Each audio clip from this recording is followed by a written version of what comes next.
살다 보면 사람 사이의 인연이란 게 참 묘한 법입니다.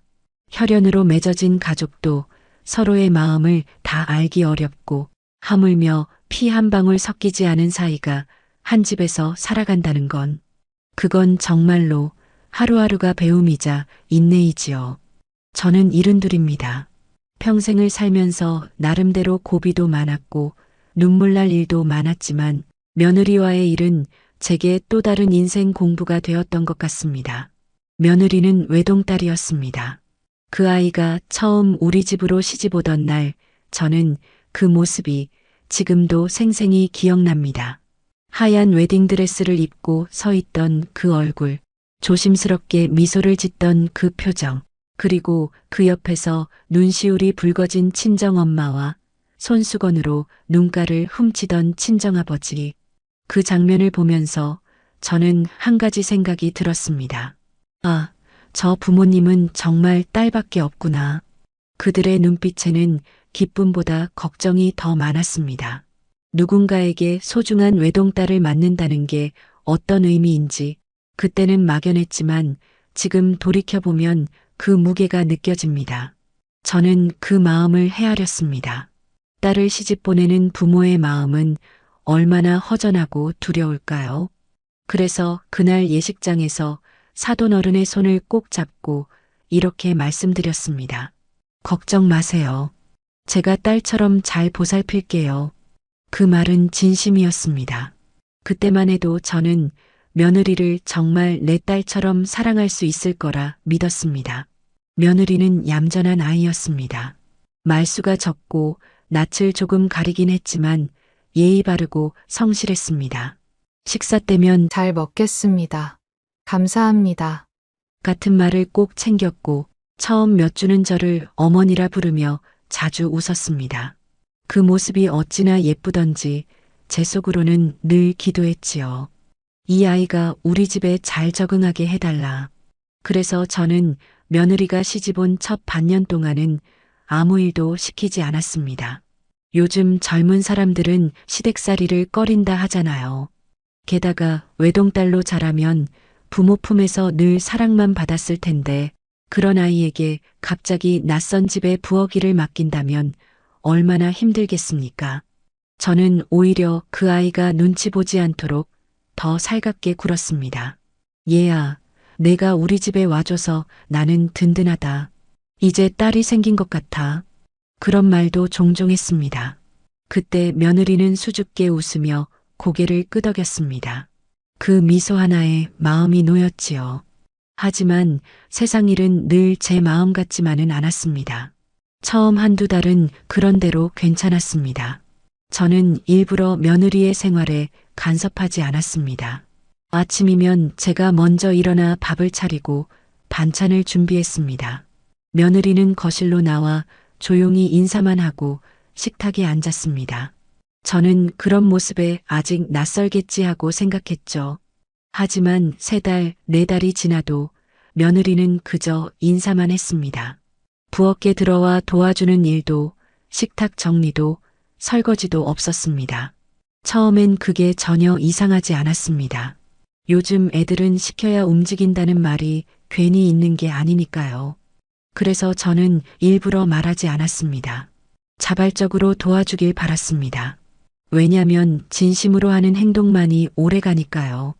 그런데 그 자발성을 기다리던 시간이 너무 길었습니다. 반년이 지나가도록 며느리는 부엌일에 손도 대지 않았습니다. 식탁에 숟가락 하나 올려놓지 않았습니다. 처음엔 모를 수도 있지 했던 제가 점점 서운해졌습니다.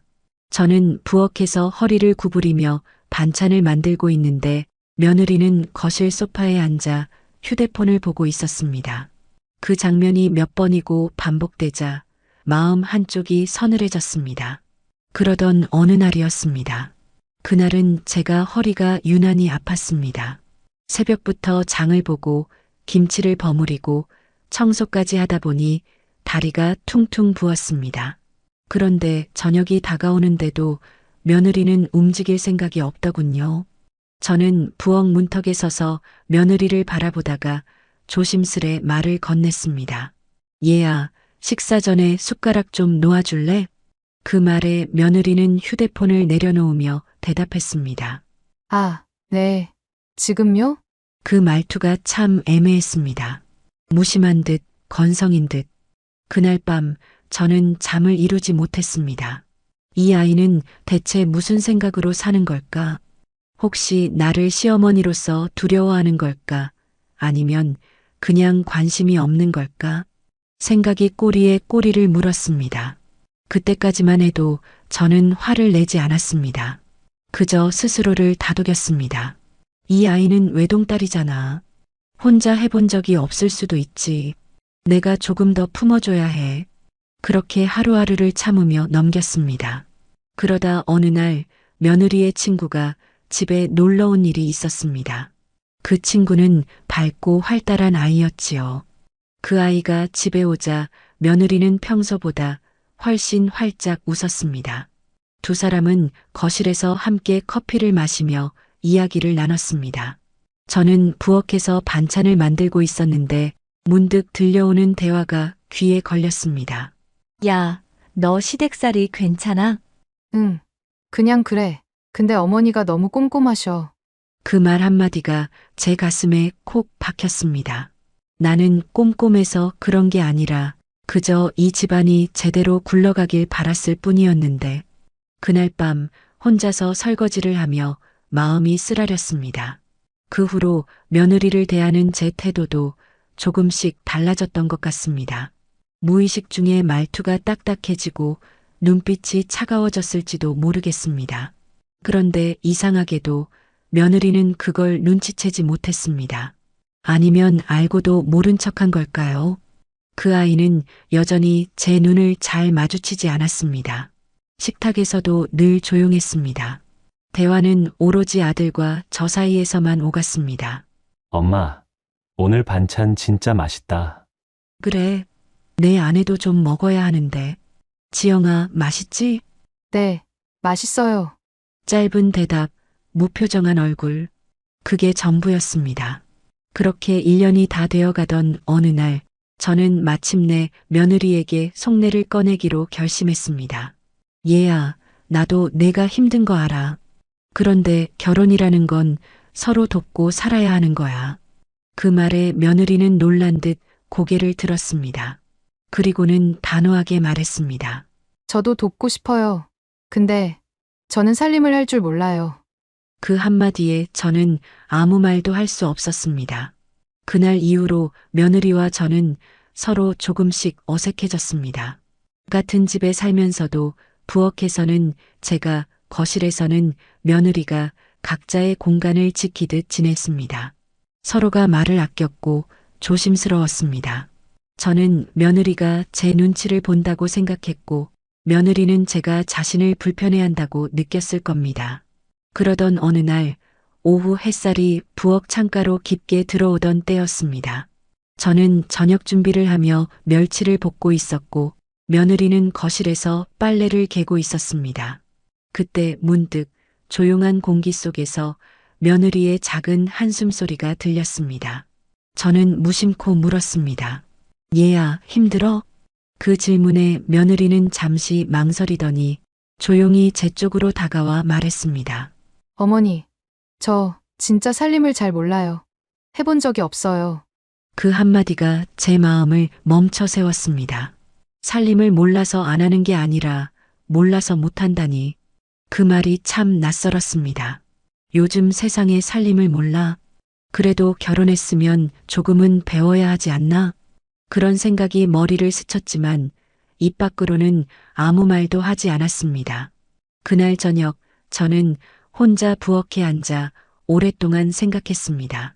내가 이 아이에게 너무 많은 걸 기대한 건 아닐까? 내 기준으로는 당연한 일들이 이 아이에게는 낯설고 두려운 일이었을지도 모른다는 생각이 들었습니다. 하지만 동시에 섭섭한 마음도 가시질 않았습니다. 딸처럼 아껴줬는데 이렇게까지 모를 수 있을까 싶은 마음이 자꾸 올라왔습니다. 그날 밤 남편은 신문을 넘기며 말했습니다. 요즘 젊은 사람들은 살림이 서툴지. 괜히 서두르지 말고 천천히 가르쳐. 그 말이 틀린 건 아니었습니다. 하지만 제 마음은 쉽지 않았습니다. 가르친다는 건 결국 시킨다는 의미처럼 들렸으니까요. 그게 며느리의 마음을 더 닿게 만들 수도 있다는 생각에 저는 다시 말을 삼켰습니다. 며칠 뒤 며느리가 먼저 부엌으로 들어왔습니다. 조심스럽게 칼을 잡고 채소를 썰기 시작했는데 손이 너무 서툴렀습니다. 당근이 균일하게 썰리지 않았고 양파는 눈물 때문에 반 이상 버렸습니다. 저는 그 모습을 보며 속이 타면서도 한편으로는 묘한 연민이 생겼습니다. 그래도 하려고 하는구나. 그 마음 하나로 조금씩 미소가 지어졌습니다. 그날 이후 며느리는 하루에 한 번씩 부엌으로 들어왔습니다. 처음엔 설거지부터, 다음엔 반찬 하나씩, 그렇게 아주 천천히 집안일을 배우려 했습니다. 저는 말없이 지켜봤습니다. 처음엔 칭찬도 지적도 하지 않았습니다. 그냥 묵묵히 바라봤습니다. 그런데 시간이 지나면서 저는 점점 불안해졌습니다. 며느리가 해놓은 일에는 항상 어딘가 부족함이 느껴졌습니다. 설거지는 얼룩이 남아 있었고, 빨래는 잘 마르지 않아 눅눅했고, 국은 늘 싱겁거나 짰습니다. 그럴 때마다 저는 애써 참았습니다. 배우는 중이잖아. 너무 뭐라 하지 말자. 하지만 속으로는 자꾸 답답했습니다. 내가 하던 방식대로만 되어야 마음이 놓였고, 그게 아니면 괜히 짜증이 올라왔습니다. 그런 제 마음을 며느리가 몰랐을 리 없습니다. 그 아이는 점점 조심스러워졌습니다. 제가 부엌에만 들어가면 얼른 자리를 비켰고, 제가 청소기를 잡으면 소파에 조용히 앉아 있었습니다. 어쩌면 저는 그 아이를 가르친 게 아니라 겁을 주고 있었는지도 모릅니다. 그렇게 서로의 마음이 미묘하게 어긋난 채 계절이 바뀌었습니다. 봄이 가고 여름이 왔습니다. 아침마다 햇빛은 따갑게 쏟아졌지만 집안 분위기는 점점 차가워졌습니다. 어느 날 저는 아들에게 말했습니다. 지영이가 살림을 배워가긴 하는데 너무 느려. 그러자 아들은 조심스럽게 대답했습니다. 엄마, 그거 알아요? 지영이 요즘 자신감이 없대요. 뭐만 하면 어머니가 속상해 하신다고. 그 말을 듣는 순간 심장이 내려앉는 것 같았습니다. 내가 속상해했던 건 사실인데 그게 며느리의 귀엔 실망으로 들렸구나. 저는 그날 밤 부엌에 혼자 앉아 한참 동안 국을 휘젓다가 불을 끄지도 않은 채 멍하니 서 있었습니다. 그 다음 날 며느리가 제게 다가와 말했습니다. 어머니, 저 더 열심히 해볼게요. 근데 제가 잘 못해서 속상하시면 죄송해요. 그 말이 어찌나 조용하고 슬프게 들리던지 순간 마음이 먹먹해졌습니다. 저는 고개를 끄덕였지만 아무 말도 하지 못했습니다. 입을 열면 괜히 눈물이 나올 것 같았습니다. 그날 밤 잠자리에 누워 천장을 바라보며 생각했습니다. 나는 왜 이렇게 며느리에게 완벽을 바라게 되었을까? 그저 함께 살아가는 사이면 되는 건데 왜 자꾸 내 방식으로 살길 바라지? 그런 생각이 들면서도 마음은 여전히 복잡했습니다. 며느리가 조금만 더 적극적으로 해줬으면 좋겠다는 바람과 이 아이에게 부담을 주면 안 된다는 자책이 뒤엉켰습니다. 시간이 지나면서 그런 감정의 골은 깊어졌습니다. 대화는 줄어들었고 침묵은 길어졌습니다. 서로에게 할 말이 있어도 하지 않았습니다. 저는 그게 배려라고 생각했고 며느리는 그게 거리감이라고 느꼈을 겁니다. 가끔 며느리가 친정에 다녀온 날이면 그날 저녁은 더 조용했습니다. 무언가 말하고 싶은 눈빛을 보였지만 끝내 말을 꺼내지 않았습니다. 저도 물어보지 않았습니다. 괜히 또 감정이 상하면 어쩌나 싶었기 때문입니다. 그렇게 서로가 조금씩 멀어져 갔습니다. 서로를 위해 참는 일들이 오히려 벽을 쌓아갔습니다. 저는 그 벽이 얼마나 높아졌는지도 모른 채 그저 하루하루를 버텼습니다. 그러던 어느 날 밤 아들이 제게 조심스레 말했습니다. 엄마, 지영이가 요즘 힘들대요. 그 한마디가 무겁게 내려앉았습니다. 그제서야 저는 깨달았습니다. 내가 며느리를 이해한다고 믿었지만 정작 그 아이의 진짜 마음은 한 번도 들으려 하지 않았다는 걸. 그날은 이상하게도 하루 종일 마음이 불안했습니다. 별다른 이유가 있었던 것도 아니었습니다. 그저 며느리의 표정이 평소보다 더 무표정해 보였고 아들은 저녁 식탁에서 거의 말을 하지 않았습니다. 식사 후 아들은 방으로 들어가지 않고 거실에 남아 있었습니다. 신문을 정리하던 제 옆에 앉아 잠시 말이 없더니 마침내 조심스럽게 입을 열었습니다. 엄마, 지영이 좀 그만 힘들게 하면 안 돼요? 그 한마디가 공기처럼 가벼웠는데 제게는 돌덩이처럼 무겁게 내려앉았습니다. 잠시 숨이 막혔습니다. 손에 들고 있던 신문이 바닥에 떨어졌습니다. 내가 그 말을 꺼내고는 스스로 놀랐습니다. 목소리가 너무 떨렸기 때문입니다. 아들은 잠시 눈을 피하다가 낮은 목소리로 이어 말했습니다. 지영이가 요즘 많이 힘들어해요. 어머니 앞에만 서면 숨이 막힌대요.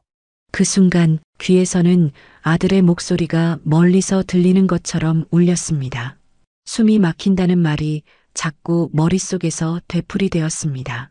나는 그저 가르쳐 주려 했던 건데, 도와주려 했던 건데, 그게 그 아이에게는 그렇게 느껴졌단 말인가. 저는 아무 말도 하지 못했습니다. 아들은 잠시 머뭇거리더니 덧붙였습니다. 엄마가 지영이를 싫어하시는 줄 알아요. 그 말이 끝나기도 전에 제 눈가가 뜨거워졌습니다. 싫어하다니 어떻게 그런 말을 할 수 있을까요? 나는 그 아이를 내 딸처럼 생각했는데, 외동딸이라서 더 보듬어 주려 했는데, 그게 왜 싫어한다는 오해로 변한 걸까요?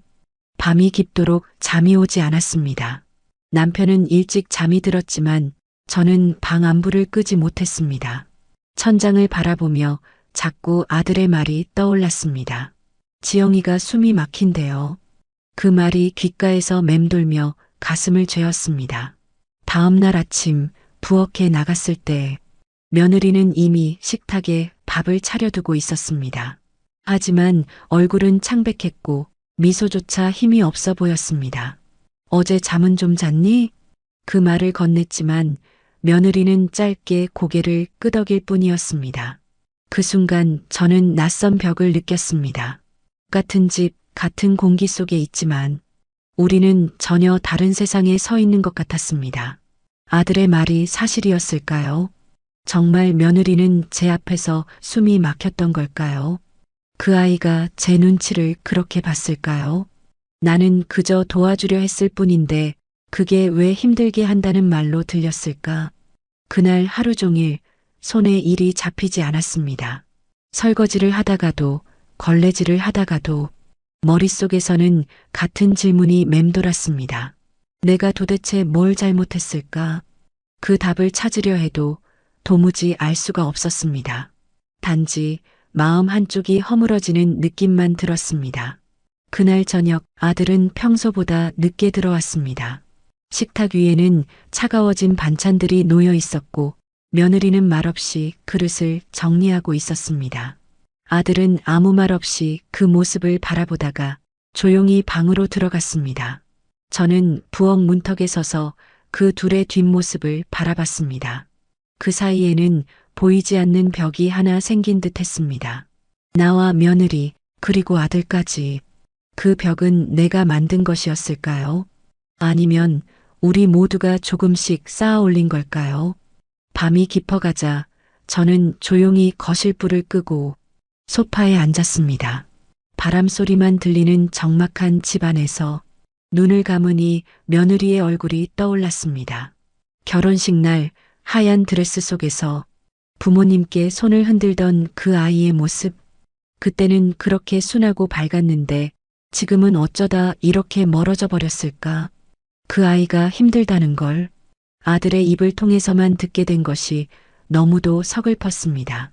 그 아이가 나에게 직접 말했더라면 좋았을 텐데 내가 너무 무서웠던 걸까? 내가 어머니로서 너무 완벽하려 했던 걸까? 그런 생각이 이어지며 가슴이 점점 먹먹해졌습니다. 그날 새벽 저는 부엌에 나가 차가운 물을 컵에 따랐습니다. 그리고 혼잣말처럼 중얼거렸습니다. 도대체 어디서부터 잘못된 걸까? 밖은 고요했습니다. 창문 밖으로 희미한 새벽빛이 들어오고 주방 한쪽에는 며느리가 접어둔 행주가 곱게 개어 있었습니다. 그 모습을 바라보며 나는 문득 마음이 흔들렸습니다. 그 작은 행주 하나에도 그 아이의 노력이 담겨 있었을 텐데 나는 그걸 한 번도 제대로 봐주지 않았구나. 그때서야 마음속 깊은 곳에서 작은 후회가 올라왔습니다. 그동안 며느리를 이해한다고 말하면서 사실은 내가 바라는 모습으로 만들고 싶었던 건 아니었을까? 그게 바로 며느리를 힘들게 한 진짜 이유가 아니었을까? 며칠 동안은 아무 일도 없는 듯 조용했습니다. 아들은 출근하느라 바빴고 며느리는 말수가 줄어든 채 묵묵히 집안일을 했습니다. 겉으로 보기엔 평온했지만 그 속은 서로의 눈치를 보며 버티는 침묵의 시간 같았습니다. 그날도 평범한 오후였습니다. 햇살이 부엌 창문으로 비스듬히 들어오고 식탁 위에는 점심에 썼던 그릇들이 그대로 놓여 있었습니다. 저는 거실에서 바느질을 하고 있었고 며느리는 부엌에서 설거지를 하고 있었습니다. 물 흐르는 소리가 일정하게 들리던 중 그 소리가 갑자기 멈췄습니다. 이상하다 싶어 고개를 들었을 때 부엌 쪽에서 짧은 숨소리와 함께 그릇이 쨍하고 깨지는 소리가 울렸습니다. 저는 깜짝 놀라 자리에서 일어났습니다. 부엌으로 들어가 보니 싱크대 앞에 며느리가 서 있었습니다. 손에는 젖은 고무장갑이 끼워져 있었고 바닥에는 깨진 접시가 흩어져 있었습니다. 그 얼굴엔 당황함보다는 무언가 눌러왔던 감정이 폭발한 듯한 표정이 담겨 있었습니다. 그 아이는 제 눈을 피하지 않았습니다. 단단히 굳은 얼굴로 손에 들고 있던 그릇을 싱크대 안으로 휙 던졌습니다. 물방울이 튀었고 그릇이 부딪히며 둔탁한 소리를 냈습니다. 순간 제 안에서 무언가가 끌어올랐습니다. 그동안 눌러왔던 말, 참고 넘겼던 수많은 서운함이 한꺼번에 올라왔습니다. 지영아, 그게 뭐 하는 짓이니? 말이 나왔을 땐 이미 목소리가 떨리고 있었습니다. 며느리는 아무 대답도 하지 않았습니다. 그저 고개를 숙이고 손을 떨고 있었습니다. 싱크대에 부딪힌 물컵이 흔들리며 불안하게 굴렀습니다. 저는 다시 말을 잇지 못했습니다. 하지만 마음속에서는 분노와 허탈함이 엉켜 있었습니다. 내가 도대체 뭘 그렇게 잘못했기에 이 아이가 나 앞에서 이런 행동을 하는 걸까? 부엌의 공기는 무겁게 가라앉았습니다. 한참 동안 아무 소리도 나지 않았습니다. 물방울이 싱크대 아래로 떨어지는 소리만 들렸습니다. 잠시 후 며느리는 천천히 고무장갑을 벗어 싱크대 위에 올려두었습니다. 그리고 말없이 부엌을 빠져나갔습니다. 그 뒷모습을 바라보는데 마음 한켠이 싸늘하게 식어갔습니다. 저는 깨진 그릇 조각들을 치우며 묵묵히 생각했습니다. 이제는 정말 한계인가 보다. 서로를 이해하려 했던 시간들은 이미 멀리 지나가 버린 듯 했습니다. 손끝이 유리 조각에 베었지만 그 아픔보다 가슴이 더 시렸습니다. 며느리는 그날 저녁 늦게까지 방에서 나오지 않았습니다. 아들은 퇴근 후 분위기를 느꼈는지 괜히 말 한마디도 꺼내지 않았습니다. 집안에는 불빛이 환했지만 공기만은 어둡고 냉랭했습니다. 그날 밤 저는 며느리의 방문 앞에서 한참을 서 있었습니다. 손을 들었다가 내렸다가 문을 두드릴까 하다가 결국 발걸음을 돌렸습니다. 지금은 말해봤자 서로 더 상처만 주겠지.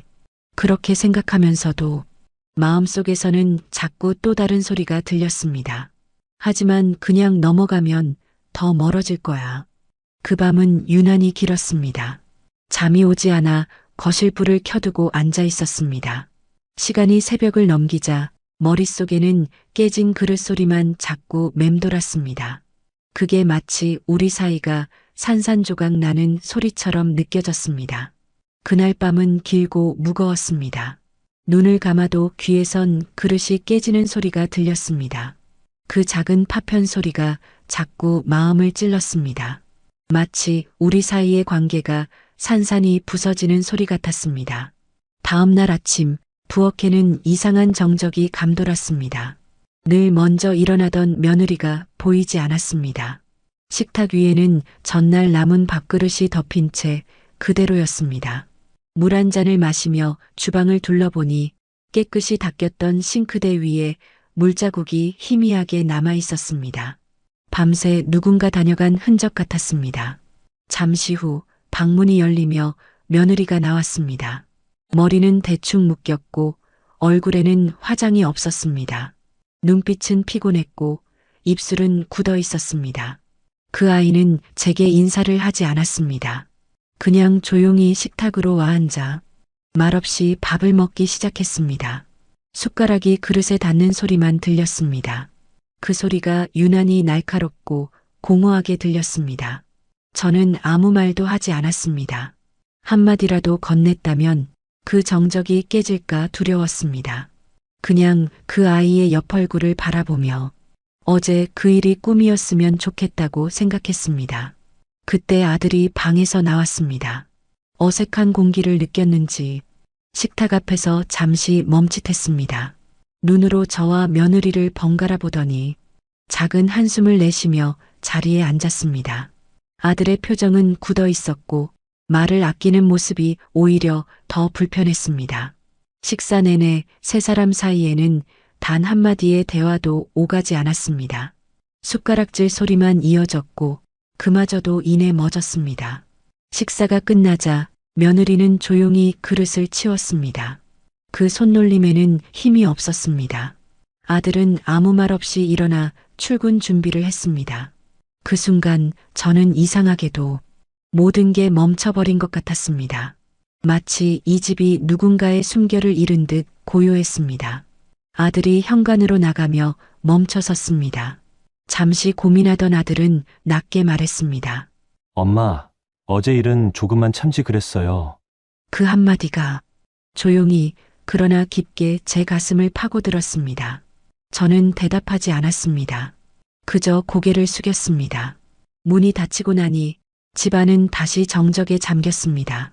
저는 부엌에 앉아 차가워진 밥그릇을 바라봤습니다.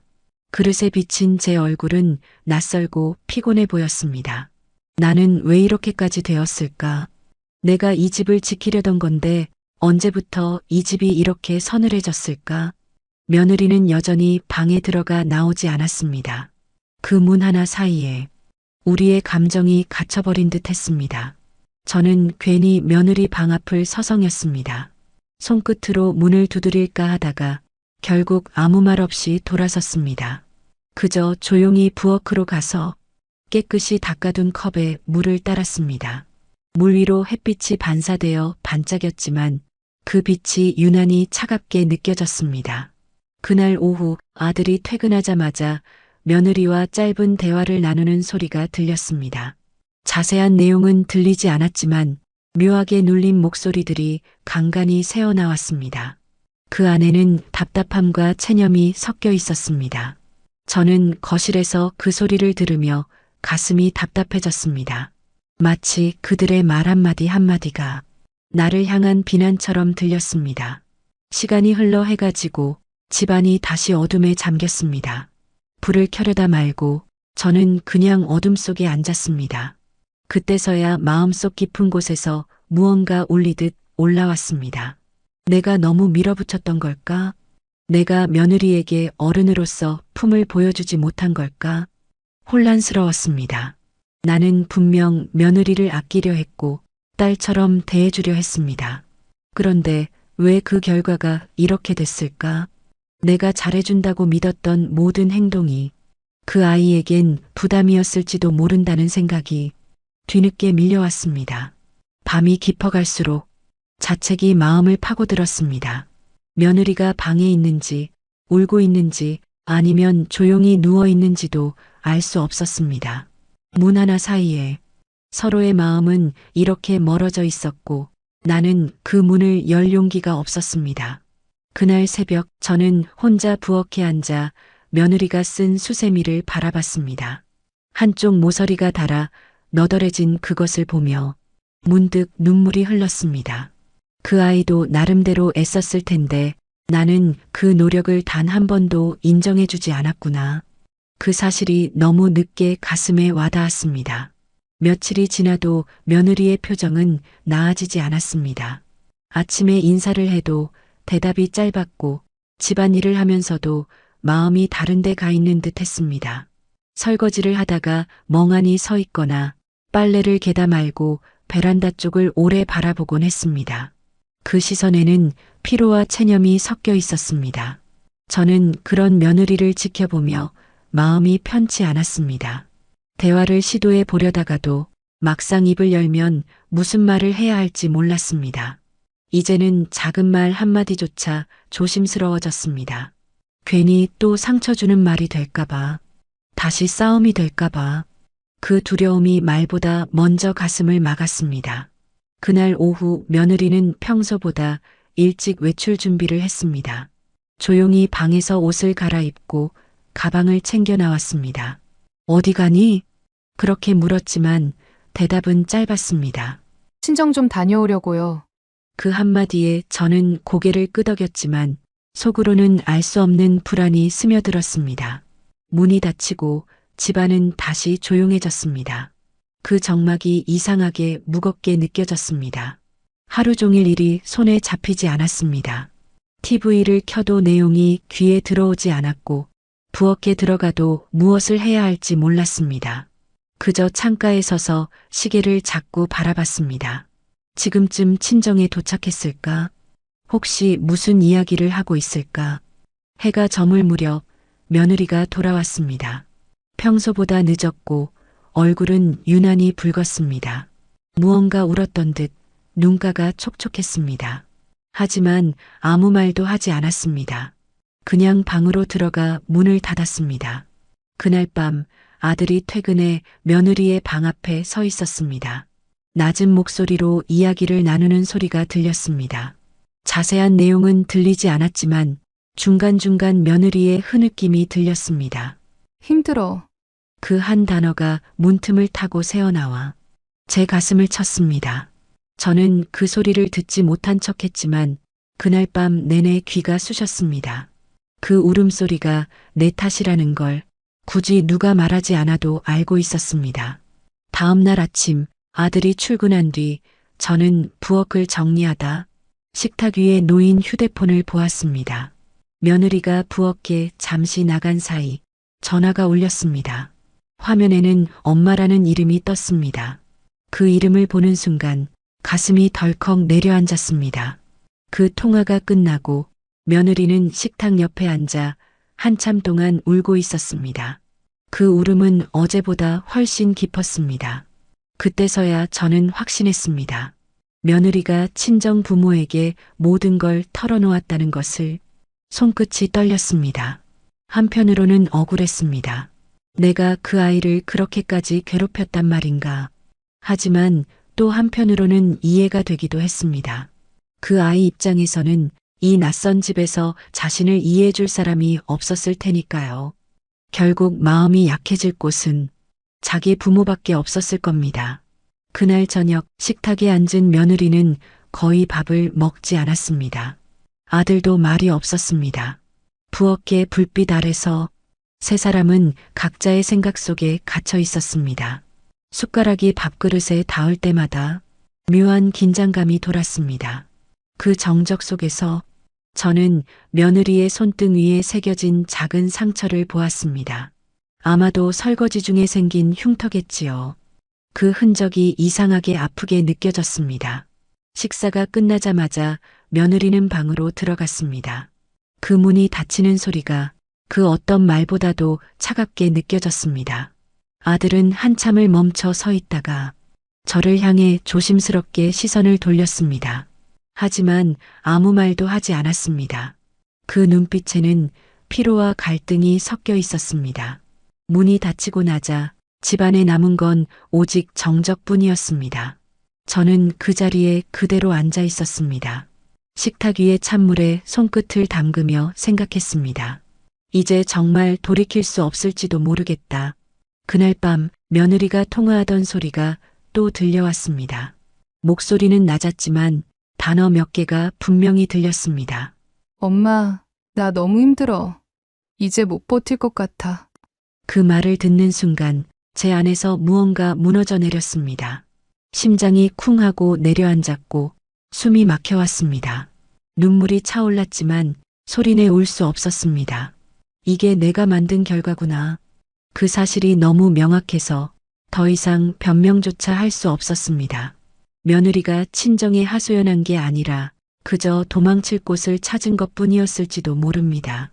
그 아이는 이미 한계에 다다른 걸 이제야 깨달았습니다.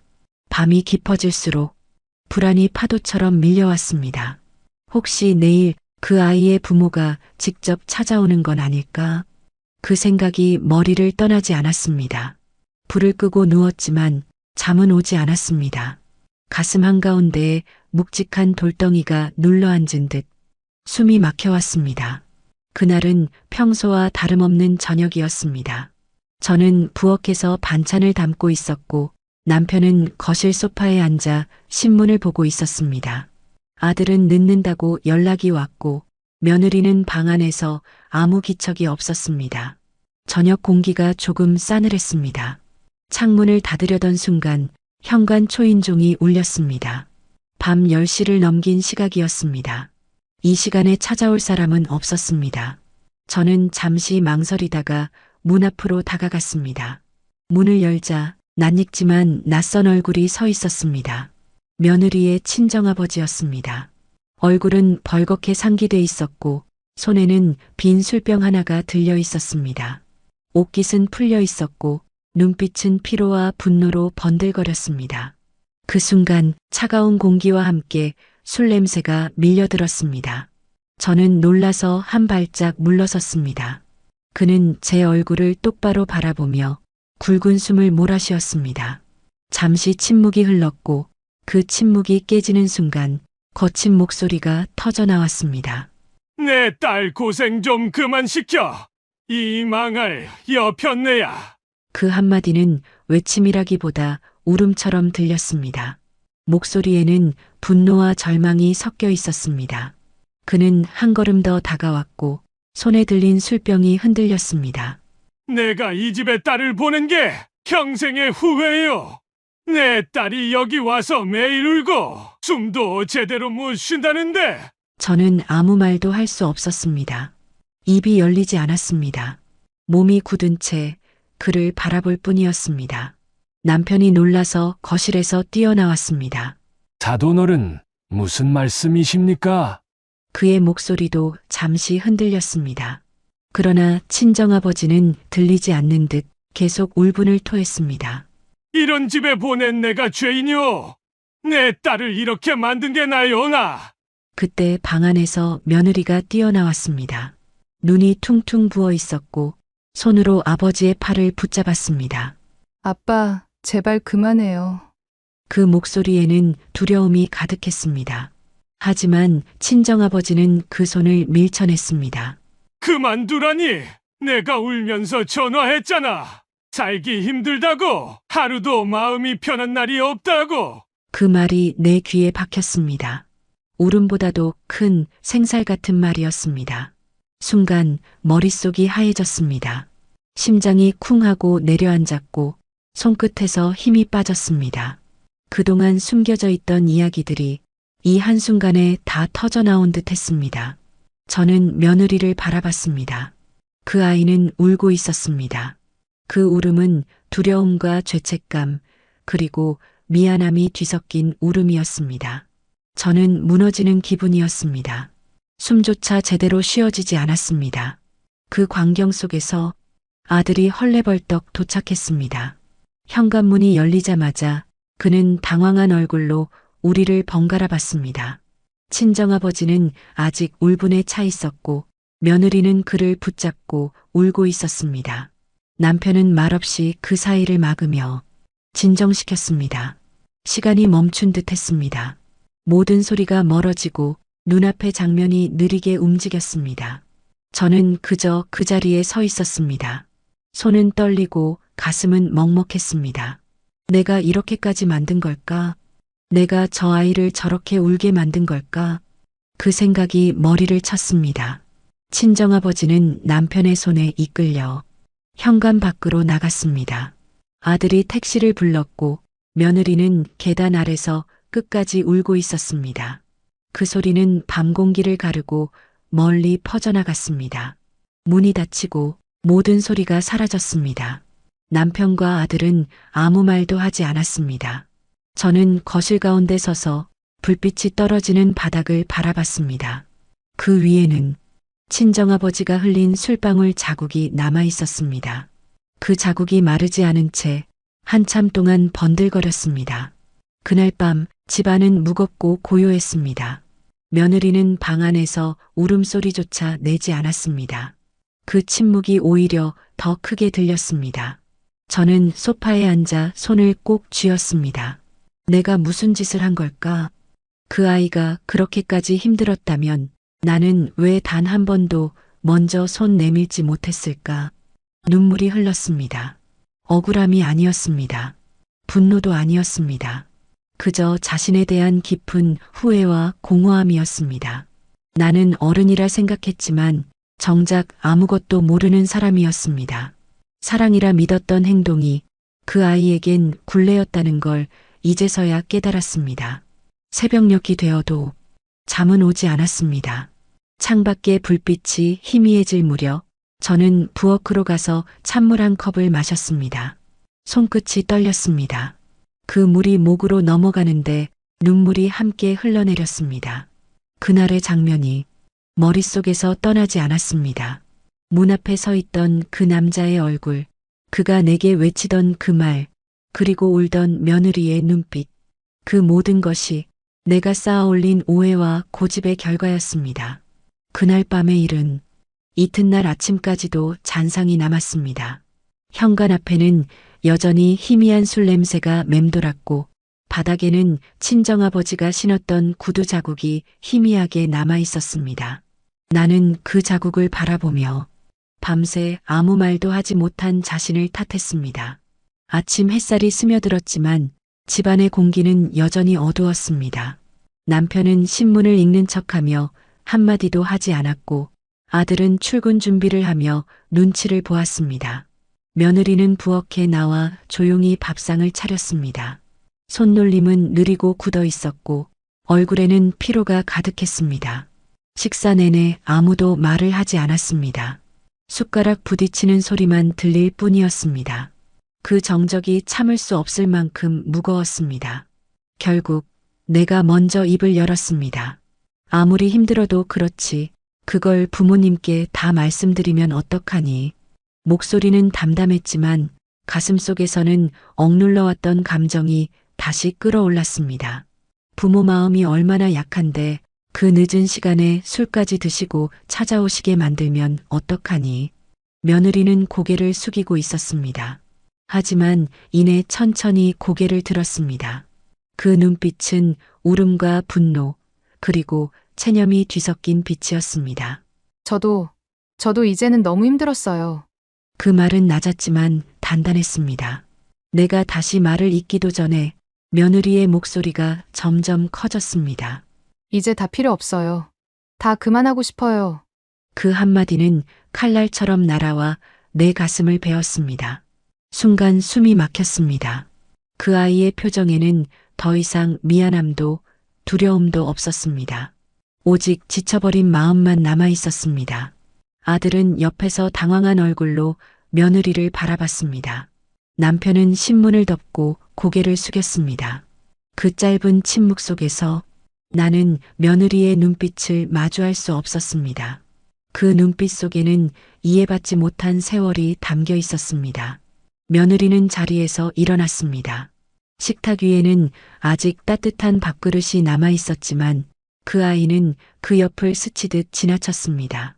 방으로 들어가 옷장을 열고 가방을 꺼내 옷 몇 벌을 급히 챙겼습니다. 지퍼가 닫히는 소리가 짧고 냉랭하게 울렸습니다. 나는 그 앞에서 아무 말도 하지 못했습니다. 붙잡아야 한다는 걸 알면서도 입술이 떨어지지 않았습니다. 지금 말하면 더 상처만 되겠지. 그냥 나가게 두자. 진정하면 돌아오겠지. 그렇게 스스로를 달래며 멍하니 바라봤습니다. 며느리는 현관으로 향했습니다. 아들은 다급히 따라가 그녀의 어깨를 붙잡았습니다. 하지만 며느리는 조용히 손을 뿌리쳤습니다. 그 손짓에는 결심이 담겨 있었습니다. 미안하지만 더는 못하겠어요. 그 말만 남기고 그 아이는 문을 열고 나갔습니다. 문이 닫히는 소리가 유난히 길게 울렸습니다. 그 소리는 단순한 문 닫힘이 아니라 가족의 관계가 끊어지는 소리 같았습니다. 나는 그 자리에서 한참을 서 있었습니다. 움직일 수도 울 수도 없었습니다. 손끝이 떨렸고 심장은 쿵쿵 뛰었습니다. 아들은 아무 말 없이 신발장 앞에 주저앉았습니다. 남편은 창밖을 바라보며 길게 한숨을 내쉬었습니다. 부엌에는 여전히 식사 냄새가 남아 있었고 식탁 위에는 식지 않은 밥 한 그릇이 남아 있었습니다. 나는 천천히 그 자리에 앉아 그릇을 바라봤습니다. 밥알 위로 빛이 반사되어 반짝였지만 그 반짝임은 생기가 아니라 공허였습니다. 손으로 그릇을 감싸주며 생각했습니다. 이제 정말 끝이구나. 내가 밀어낸 게 아닐까. 그 아이가 떠난 게 아니라 내가 떠나보낸 게 아닐까. 눈물이 떨어져 밥 위에 번졌습니다. 그 한 방울이 퍼지며 지난 시간의 후회가 마음속을 가득 채웠습니다. 그제야 사랑도 기대도 모두 한 방향으로만 흘렀던 나의 어리석음을 처음으로 인정하게 되었습니다. 그날 저녁 해가 지고 집안이 어두워졌을 때 나는 문 앞에 놓인 며느리의 슬리퍼를 바라봤습니다. 그 자리엔 아무도 없었지만 그 빈 공간이 나를 바라보는 것 같았습니다. 세상에 가장 가까운 사람을 가장 멀리 밀어낸 건 결국 나였다는 걸 그제서야 뼈저리게 느꼈습니다. 문이 닫히고 난 뒤 집안에는 이상하리만큼 조용한 공기가 흘렀습니다. 마치 모든 소리가 한순간에 빨려 들어간 것처럼 시계 초침 소리조차 멀리서 들려오는 듯 했습니다. 며느리가 남기고 간 신발 한 켤레, 식탁 옆 의자에 걸린 앞치마 한 장, 그것들이 이제는 단순한 물건이 아니라 부재를 증명하는 흔적이 되어 있었습니다. 나는 그 자리에서 한동안 움직이지 못했습니다. 눈앞에는 여전히 밥이 담긴 그릇이 있었고 김이 다 식은 반찬들이 식탁 위에 늘어져 있었습니다. 젓가락이 쓰러져 있었지만 그것마저 주워 세울 힘이 없었습니다. 아들은 말없이 방문을 닫고 들어갔습니다. 남편은 소파에 앉은 채 손가락으로 신문을 접었다 펴기를 반복했습니다. 그 종이 부스럭거리는 소리만이 집안의 유일한 움직임처럼 들렸습니다. 밤이 깊어갈수록 부엌의 불빛은 더 차갑게 느껴졌습니다. 나는 조용히 부엌에 들어가 싱크대 앞에 섰습니다. 그곳에는 며칠 전 그 아이가 그릇을 던졌던 자리가 있었습니다. 유리 조각은 이미 치웠지만 마음속에는 여전히 날카로운 파편이 남아 있었습니다. 물컵을 들고 수도꼭지를 틀었습니다. 물소리가 좁은 부엌을 채웠습니다. 손끝에 닿는 물이 차가웠습니다. 그 차가움이 오히려 지금의 나와 닮아 있었습니다. 손바닥으로 얼굴을 감쌌습니다. 이제 와서 후회해도 돌아올 수 없다는 걸 알면서도 후회는 그칠 줄을 몰랐습니다. 내가 도대체 왜 그렇게 굴었을까? 한마디 따뜻한 말이면 됐을 텐데. 그 아이가 웃을 때마다 나도 행복했었는데 그 생각들이 파도처럼 밀려왔습니다. 눈가가 뜨거워졌습니다. 눈물이 떨어져 물컵 속에 섞였습니다. 그 물이 흔들리며 잔잔한 원을 그렸습니다. 그 원이 마치 내가 놓친 평화를 비웃는 듯 했습니다. 방 안으로 들어와 며느리가 쓰던 이불을 접었습니다. 그 위에는 머리카락 한 올이 남아 있었습니다. 그 조그만 흔적이 이토록 마음을 아프게 할 줄은 몰랐습니다. 손가락으로 그 머리카락을 조심스레 집어들며 생각했습니다. 이렇게 어린아이를 나는 왜 어른의 잣대로만 재단했을까? 며느리가 떠난 지 사흘째 되는 날 아들은 연락이 닿지 않는다고 말했습니다.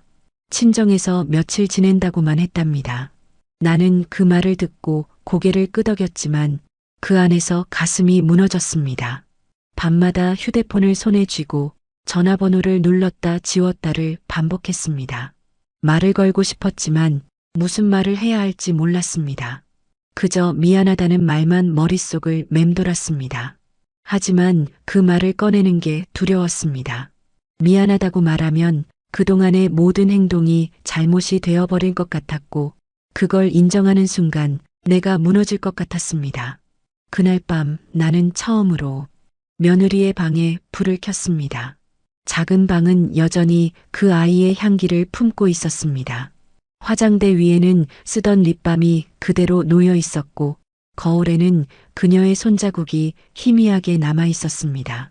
나는 그 거울을 손끝으로 닦으며 혼잣말처럼 중얼거렸습니다. 내가 참 어리석었구나. 눈물이 또 흘러내렸습니다. 그 눈물은 이제 울음이라기보다 오랜 시간 쌓여있던 마음의 무게가 녹아내리는 듯 했습니다. 새벽 공기는 유난히 차가웠습니다. 창문을 살짝 열자 바깥에서 새소리가 들려왔습니다. 하늘은 조금씩 밝아오고 있었습니다. 그 어스름한 새벽빛 아래에서 나는 처음으로 마음속으로 빌었습니다. 부디 그 아이가 어디에 있든 편히 쉬었으면 좋겠다. 그날 이후 나는 하루의 시작이 달라졌습니다. 부엌에 들어가면 며느리가 쓰던 접시를 꺼내 닦았고 그녀가 좋아하던 반찬을 습관처럼 만들었습니다. 하지만 정작 밥을 먹을 사람은 없었습니다. 식탁 위에 두 그릇 중 하나는 언제나 그대로 식어갔습니다. 그런 날들이 이어졌습니다. 시간이 흐를수록 나는 며느리의 빈자리를 통해 나 자신의 고집과 자존심을 조금씩 내려놓았습니다. 사람의 마음이란 잡으려 하면 멀어지고 놓아야 비로소 보이는 법이라는 걸 그제야 깨달았습니다. 며느리가 떠난 지 한 달이 흘렀습니다. 그동안 집안은 변한 것이 없었지만 모든 것이 달라져 있었습니다. 부엌의 그릇소리도 저녁의 정적도 이제는 그 아이의 부재를 또렷이 알리는 소리로 들렸습니다.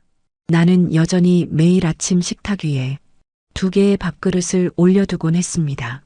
하나는 나를 위해 또 하나는 그 아이를 위해 비어있는 그 자리가 오히려 위로처럼 느껴졌습니다. 어느 날 아들이 조심스럽게 말을 꺼냈습니다. 며느리가 친정에서 아직 머물고 있다고 했습니다.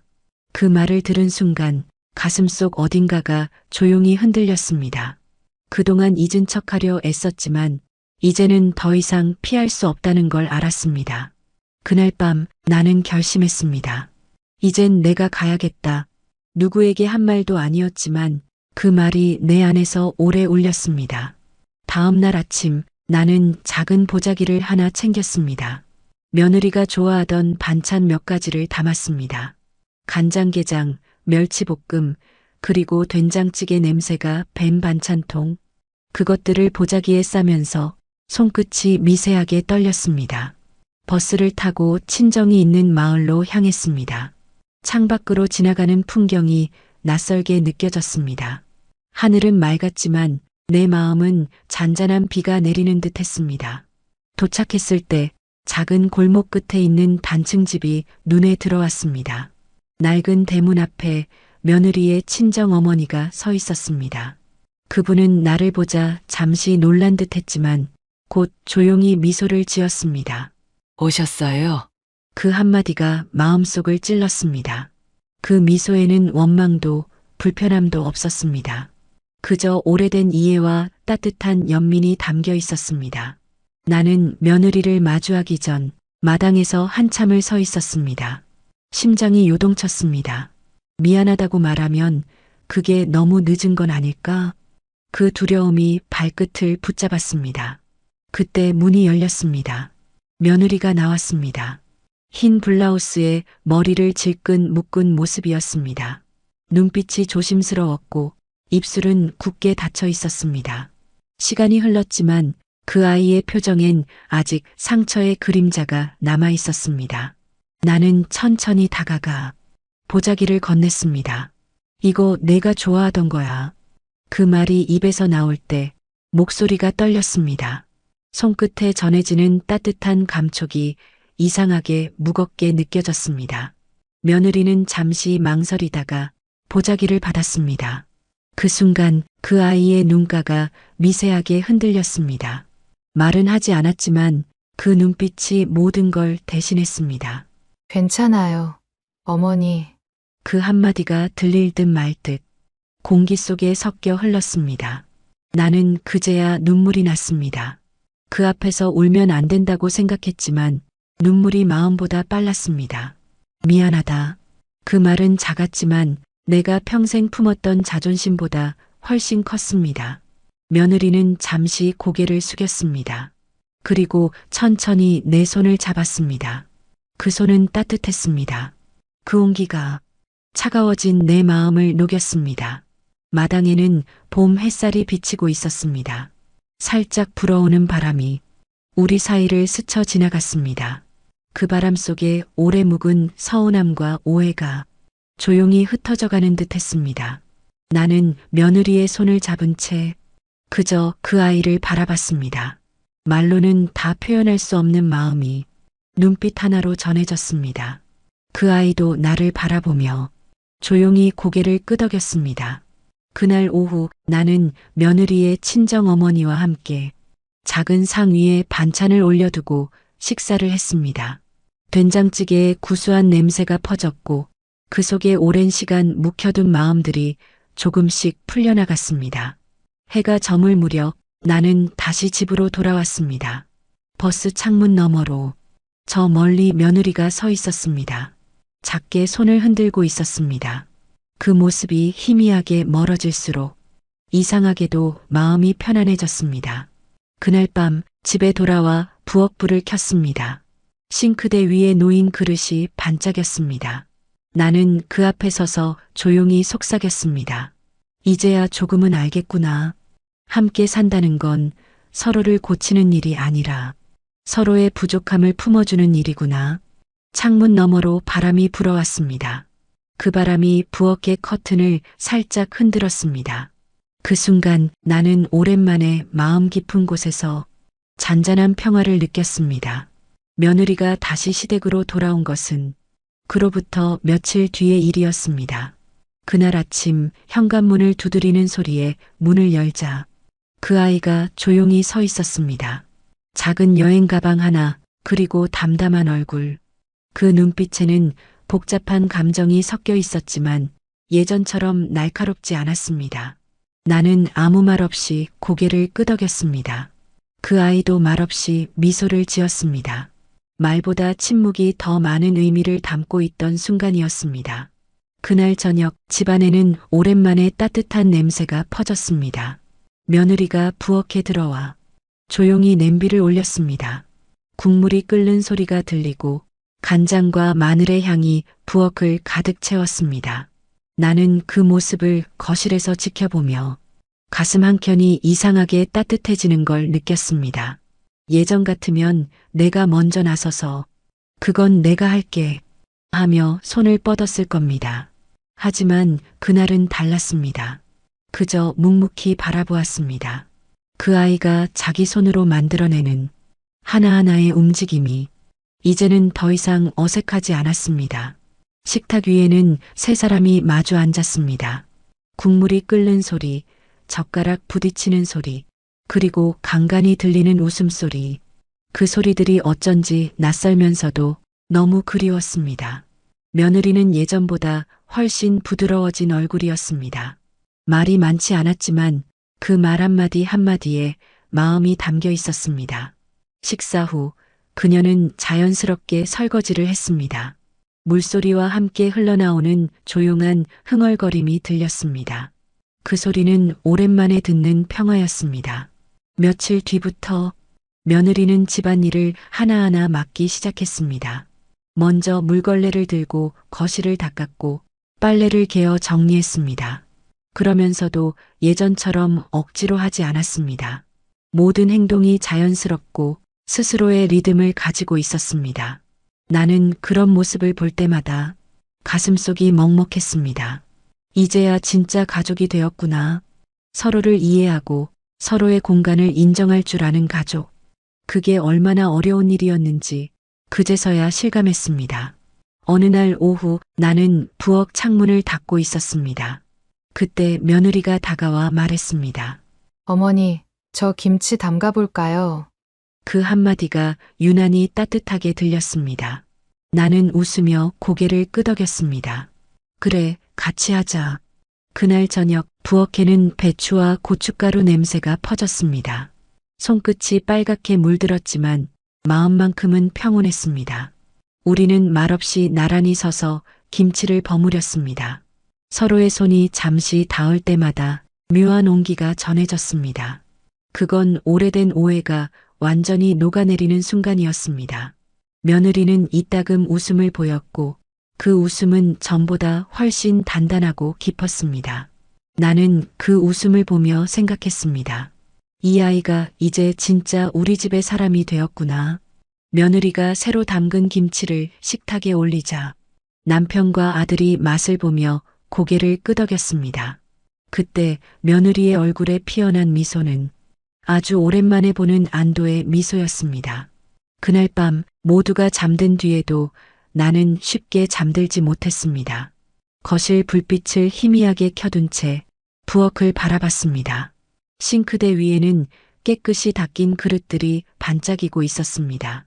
그 반짝임 속에서 며느리의 웃음소리와 그 아이의 손길이 겹쳐 보였습니다.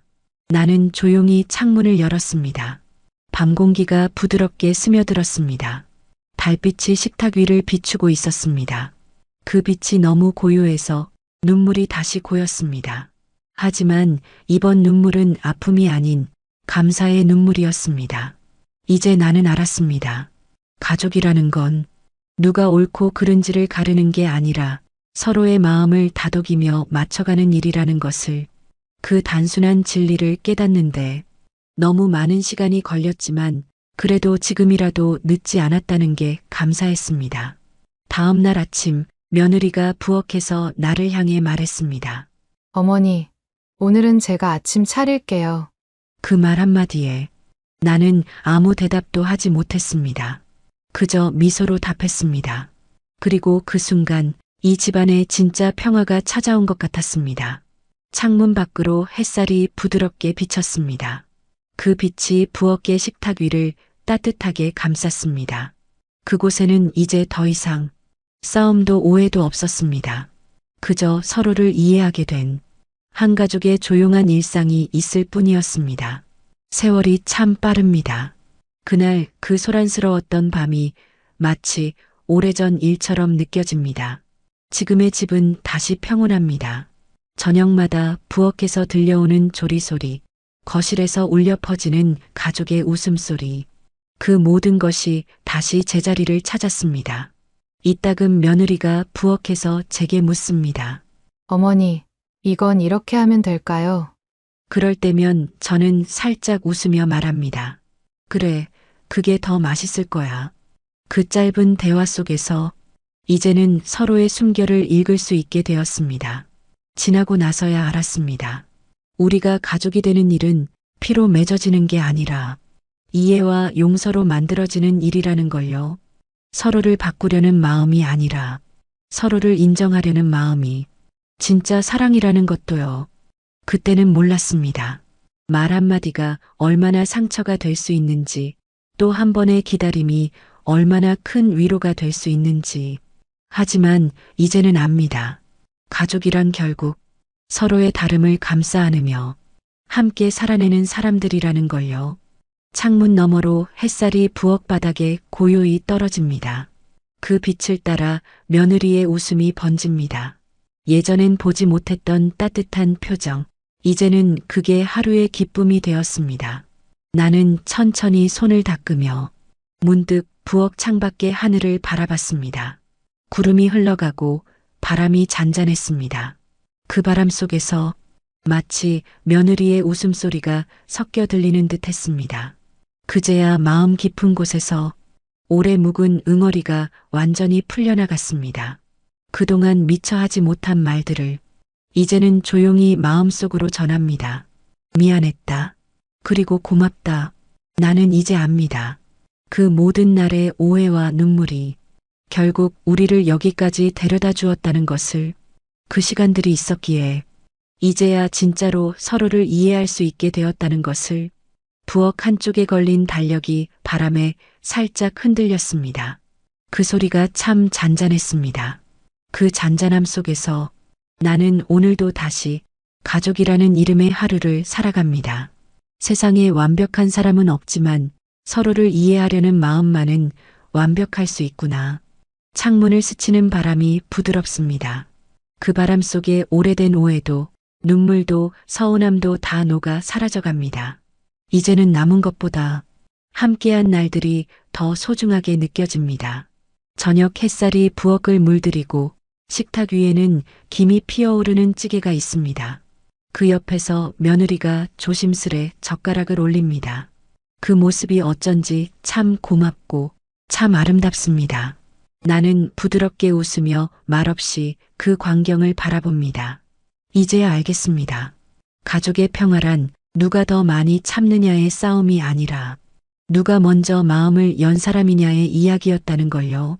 그날의 상처도 그 밤의 눈물도 이제는 모두 지나간 시간이 되었습니다.